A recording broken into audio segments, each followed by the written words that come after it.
তন্ময় অবশ্যই তিন প্রধানের ক্যাপ্টেন, একটা ক্যাপ্টেন হওয়ার এটা প্রথমত কতটা গর্বের তোমার কাছে? খুব ভালো লাগছে আমার।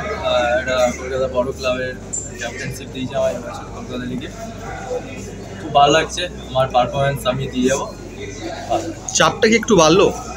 হ্যাঁ, চাপ তো ক্যাপ্টেনদের বাড়বেই, শুধু আমার কেন, আমাদের আমি দীপু যারা সিনিয়র প্লেয়ার আছি সবারই চাপ আছে, কারণ অনেক জুনিয়র প্লেয়ার আছে আমাদের সাথে, তো তাদেরকে সাপোর্ট করাটাই আর ম্যাচ বের করাটা জেতাটাই আমাদের কাছে একটু চাপ। ওদের প্রথম দুটো প্র্যাকটিস ম্যাচেই জয়ের দেখা নেই, সেখানে ওয়ারির বিরুদ্ধে কালকে খেলতে হচ্ছে। ওয়ারির অবস্থা খুব একটা ভালো নয়, কিন্তু এই ম্যারাথন লিগে অনেক ছোট ছোট দল কিন্তু বেশ ভালো টিম তৈরি করেছে। তো সেক্ষেত্রে তোমাদের এই কাজটা মানে এই পারফর্ম করা তো বড় ডিফিকাল্ট হতে চলেছে, কারণ দল এখনো ভালো মতো প্র্যাকটিসের মধ্যেই নিজেদের মধ্যে বোঝাপড়াটা তৈরি হয়নি।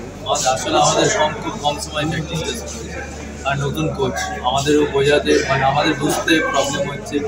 ওনাকে যতটা আমরা পাচ্ছি সাপোর্ট দিচ্ছি। আমরা অনেক জুনিয়র প্লেয়ার এসেছে এখানে, যারা প্রথম কলকাতা লিগ খেলতে নামবে কালকে। তো প্র্যাকটিস ম্যাচে আমরা জিততে পারিনি, তো যেখানে আমরা ভুল করেছি প্র্যাকটিস ম্যাচগুলো ওইগুলো রিকভারি করে কালকে আমরা। তুমি একটা জিনিস বললে যে নতুন কোচ বুঝতে একটু সমস্যা হচ্ছে, সমস্যাটা ঠিক কোথায়?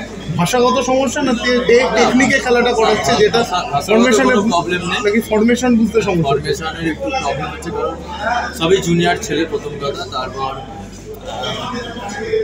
আমরা সবাই আনফিট ছিলাম, মানে ম্যাচ খেলার মধ্যে কেউ ফিট ছিলাম, তো খুব কম টাইমে আমরা এটা করছি। কালকে দেখা যাক সবাই 100%। দীপুর কাছে এবার আসবো। তুমি কতটা আশাবাদী? যেভাবে তুমি তন্ময় বললো যে অনেক জুনিয়র ছেলে আছে, তো সিনিয়র হিসেবে কিভাবে তুমি দেখছো পুরো বিষয়গুলোকে? সিনিয়র হিসেবে যতটা পারবো জুনিয়রদের হেল্প করবো।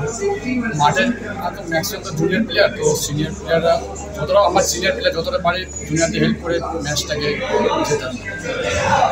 পরপর 3 বার এই টিমটা চ্যাম্পিয়ন হয়েছে কলকাতা লিগে, তো এইবার কোথায় মনে হচ্ছে চ্যালেঞ্জটা রয়েছে, কতটা কঠিন এবার?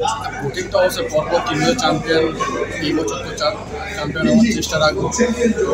ম্যাচে বোঝা যাবে, আবার এখন তো আপাতত বলা যাচ্ছে না, কালকে ম্যাচ স্টেপ বাই স্টেপ ফিক্সচারটা থেকে কী বলবো, মানে এবার এই গ্রুপটা থেকে কী বলবো, কোথাও কি মনে হচ্ছে একটু ইজি হয়ে যাবে? আমরা তো টিম থেকে তো বলে না খেলার মাঠে হবে, প্লেয়ার থেকে টিম ম্যাক্সিমাম সিএফের মানে সব maximum senior player, experience player, ওরকমভাবে বলা যাচ্ছে না কে ভালো টিম ভালো খেলবে খারাপ খেলবে, ম্যাচে বোঝা যাবে। যে ওয়ারির যেমনটা তোমরাও শুনেছো আশা করি, একটা ইস্যু হয়েছিল, তার কারণে তারা ঠিকঠাকভাবে দলটা গোছাতে পারিনি। তো সেদিক থেকে মাঠে নামার আগে কি একটা আত্মতুষ্টি কাজ করেছে তোমাদের মধ্যে, মানে কি বলবো? আমরা আমাদের যেটা আমাদের 100% আমরা দেবো, তো অপোনেন্ট কেমন খেলবে তো সেই হিসেবে তো আমরা বলতে পারছি না, তো আমাদের যেটা কোচ আমাদের যেটা শিখিয়েছে ওই হিসাবে আমরা খেলবো। Thank you.